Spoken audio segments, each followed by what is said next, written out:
like how materials and techniques of Chinese paintings differ from those in some other painting traditions? I think that it's important to look at painting closely. When we look at a painting closely, and we understand more and through understanding the materials and the techniques, and in Chinese painting, the basic materials are the support. Say we're talking about the painting support are silk, which used early, then paper. The paper and the silk are the two basic, the main supports.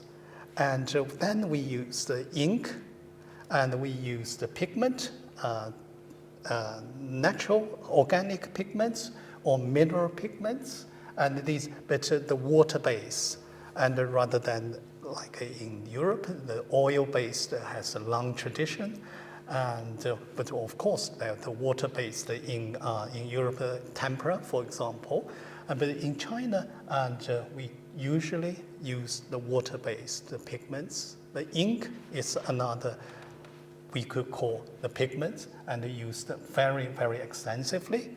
And I'd like to show you this short film, and which is included in the exhibition to show how a silk painting was made, was produced.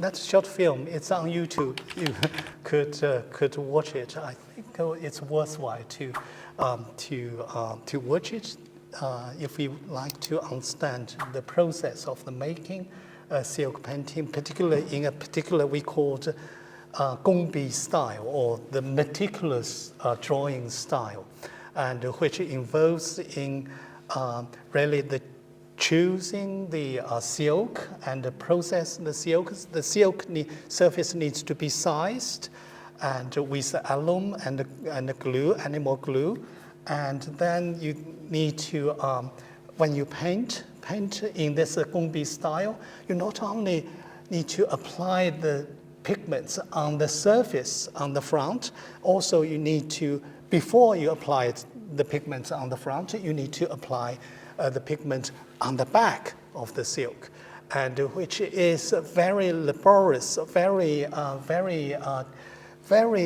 detailed, the process, which really really useful. When you know this process, and then you look at the 𝗃𝗲𝗁 painting, it will give you more, perhaps, information on that painting.